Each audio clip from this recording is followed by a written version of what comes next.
এত লাশ, এত জানাজা, এত মানুষের কবর আপনি পড়লেন, দেখলেন, এত কিছু আপনার আখিরাত মনে করাইতে পারলো না? এত কিছু আপনার কবর মনে করাইতে পারলো না? আহা, আপনি তো বড় পাষাণ, আপনি তো বড় শক্ত মানুষ। আল্লাহ মাফ করে দেন। একটা নারী দরকার, এই তো না? নারীর প্রতি আগ্রহ আছে, মহব্বত আছে, আকর্ষণ আছে, ভালো কথা। এটা পূরণের জন্য আল্লাহ স্ত্রী যথোপযুক্ত সময়ে ইন্তজাম করেছে। মানুষ এক নিঃশ্বাস পানি সময়ের আগে পান করতে পারে না। কথা বোঝেন না? কত জায়গায় আমগো তুমি, কত জায়গায় কত বাত্রাইন দেখ, সারা দিন বয়ান কইরাও আমি অনেক সময় আছে হোটেলে গিয়ে ভাত খেয়েছি, সময় মিলাইতে পারছি না। হোটেলে সুখের সাগরে যে ভাসতেছে সেও মরে যাবে, দুঃখের পাহাড়ে যে সেও মরে যাবে, ঠিক না? জীবনে কোনোদিন দুঃখ ছাড়া সুখ দেখে নাই যে তারও মৃত্যু হবে।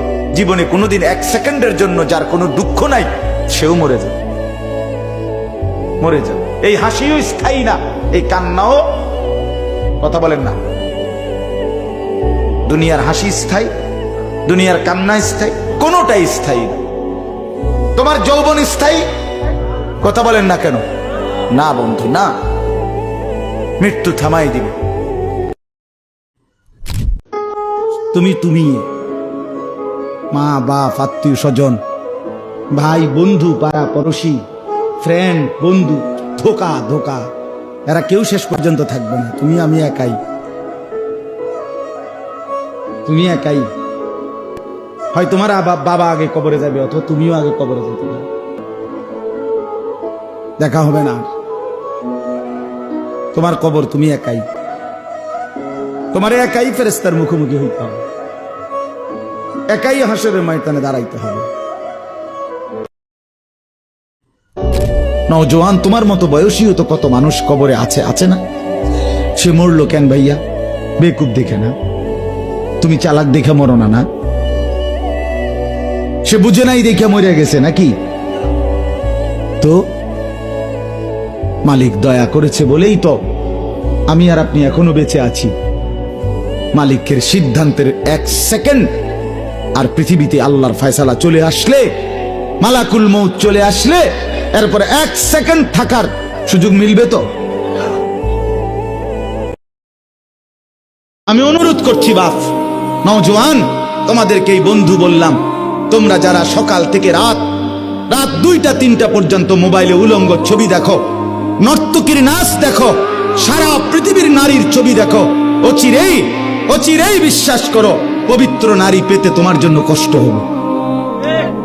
মনে রাখো, এই ঋণ শোধ করতে হবে। হ্যাঁ, তখন বুঝবা ভাইয়া।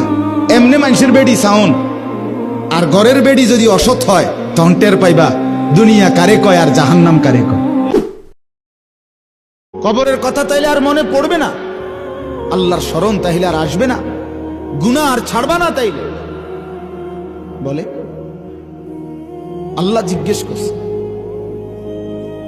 ইকতারাবা লিন-নাসি হিসাবুহুম ওয়া হুম ফি গাফলাতিন মুরিদুন। আল্লাহ তাআলা বলে, মানুষ, আরে তোমাদের হিসাবের সময় একদম কাছায় গেছে, অথচ তোমরা এখনো আল্লাহ থেকে গাফেল হয়ে বিমুখ হয়ে আছো। আহা কি করছো, আহা কি করছো? আপনাদের যাদের দাড়ি নাই চেহারায়, আপনারা নিজেদেরকে কি পরিচয় দিতে চান? বলেন, মেয়ে এখন দাঁড়ায় বলেন, কি বুঝাইতে চান নিজেকে? ইমানদার এমন হয়? 1450 বছরের ইমানদার এমন ছিল?